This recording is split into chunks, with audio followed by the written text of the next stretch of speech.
एक बार फिर मनीष सिसोदिया को पटपड़गंज की जनता ने अपना आशीर्वाद दिया है और अब उनका धन्यवाद करने के लिए मनीष सिसोदिया निकल पड़े हैं। मनीष जी, धन्यवाद रैली आज।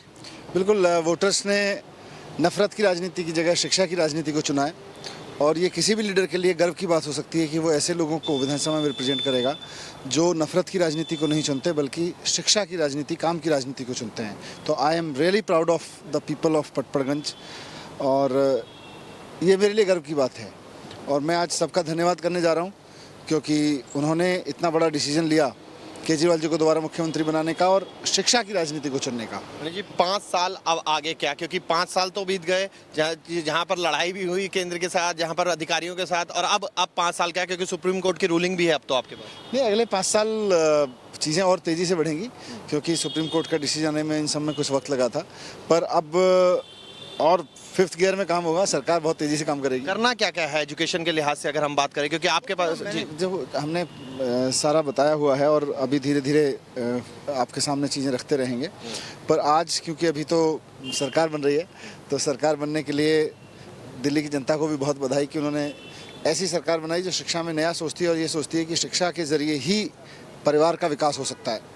मनीष जी, राजनीतिक रूप से अगर हम देखें तो सबकी निगाहें आप ही पर टिकी थी, या तो अरविंद केजरीवाल पर, फिर आप पर। जो वोट प्रतिशत रहा इस बार कम रहा, उसकी वजह क्या देखते हैं और कैसे एनालिसिस करेंगे और क्या करेंगे आगे? नहीं, वोट प्रतिशत तो ऊपर नीचे होता रहता है, बस अल्टीमेट चीज़ तो जीत है कि आप अगर जीतते हैं तो आपकी मतलब पटपड़गंज के बहुमत में लोग ये सोचते हैं कि शिक्षा की राजनीति जीतनी चाहिए। मनीष जी, 62 सीट्स बहुत ज़्यादा बड़ा मैंडेट, एक 67 से फिर 62 थोड़ा सा कम जरूर है, लेकिन फिर भी अभी 60 के आंकड़े को पार कर लिया। फिर भी वही लगभग वही आंकड़ा है और उसी तरह की जीत है।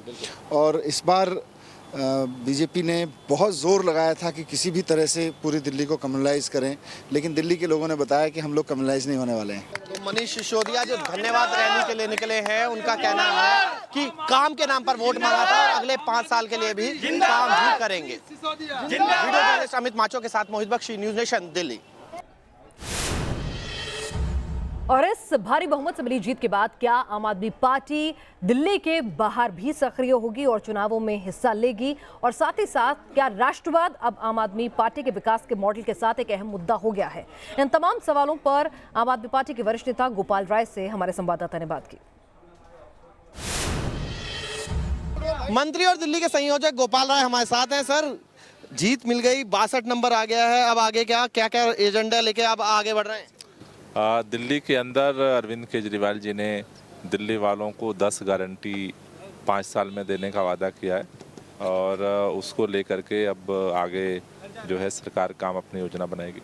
गोपाल जी, 10 गारंटी दिल्ली के लिए है, लेकिन दिल्ली के बाहर के लिए भी कुछ है क्या?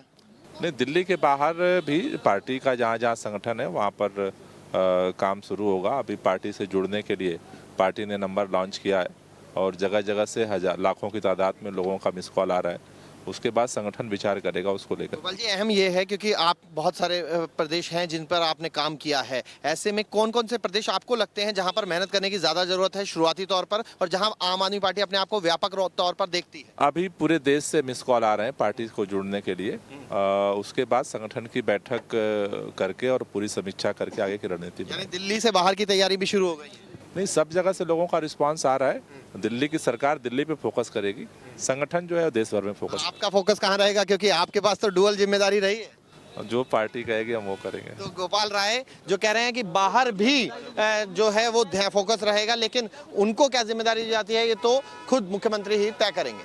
वीडियो जर्नलिस्ट अमित माचो के साथ मोहित बख्शी, न्यूज़ नेशन, दिल्ली।